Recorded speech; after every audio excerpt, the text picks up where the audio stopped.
Hey guys, this is Bruce Franklin. I just wanted to say good morning to you, and had a thought on my mind, and I thought I would share it.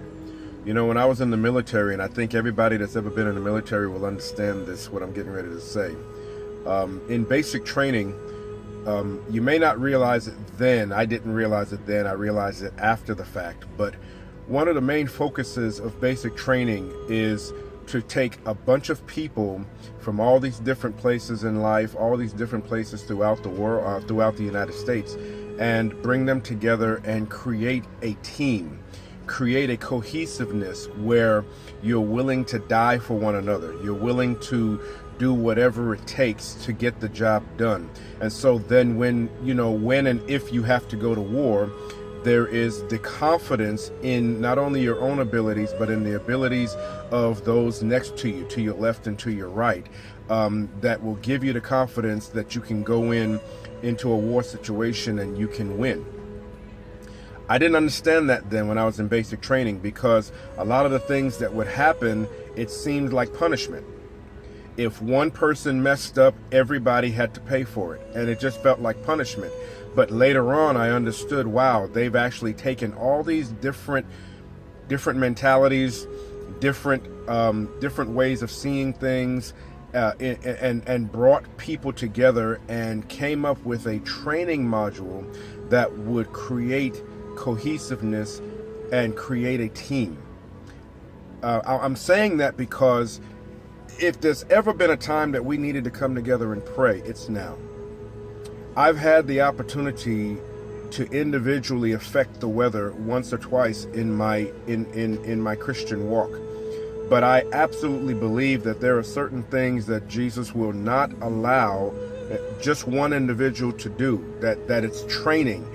A lot of people will see it as judgment. A lot of people will see it as punishment. I see it as training. I see it as an opportunity for the beloved, for the Christians, for the loved of God, for those who are called by his name to come together. What happened to corporate prayer? What happened to coming together? What happened to hearing the sound and responding to the sound? Doesn't have to come from you. You can just be a part of it. You can be a team. There may be teams that you're on where you're the team leader, but there should be other teams that you're on where you're just a member and you can take orders. And so there are wonderful men and women of God that are giving the orders of heaven. Come together and pray. What an indictment if we can't move this storm away from Florida and can't move this storm back into the sea. What an indictment against the Christians. I'm just saying, against the people of God. A lot of things that happen, I believe, it's not judgment. It's not even punishment. We're talking about the God who doesn't want anyone to die and go to a devil's hell. Do you think that people who have lost everything in Houston and other places, in Katrina and some of these other really bad hurricanes that have come through over the years, do you think every one of them was ready to go home to be with the Lord? So how do we reconcile calling it judgment? I have a thought about it. And my thought is that sometimes we Christians, we won't take up the fight. We won't get on our knees. We won't call out to God and ask God for a different result. And so because we tend to be lazy in that regard, then we defer to, well, it's just God's judgment. It's just what God wants to do. And there's nothing I can do about it because it's what God wants to do. But think about this. The storm that came up while Jesus and his disciples was in the boat, if that was from God, then Jesus had no business rebuking it. Think about it.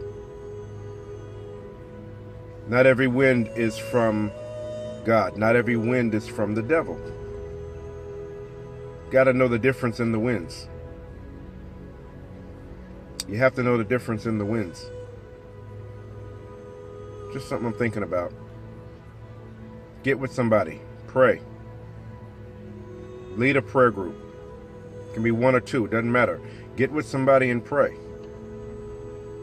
It's way past time that we stop being individuals for a moment and come together and learn how to be cohesive and learn how to be a team. Find a team to get on and be on the team and be and do your part. I bless you. Stop calling all the storms and all of the destruction and people losing everything, and they got to deal with some Christians calling it the judgment of God when they've just lost everything. Stop it. I'm not mad at you, but I'm mad at the enemy because he has deceived a lot of God's people into thinking that God is a particular way. And if that's true, I'm not good enough. I should be gone too then, if that's the case, because I'm not good enough and neither are you. I haven't done everything just right and neither have you. So if it's judgment, where's my judgment? Where's your judgment? Stop. Please, stop. I represent God. I don't represent you. I love you and I'll do whatever I'm supposed to do, but I'm here representing God. I'm not representing you. So on God's behalf, I'm saying, please stop. I love you. God bless you.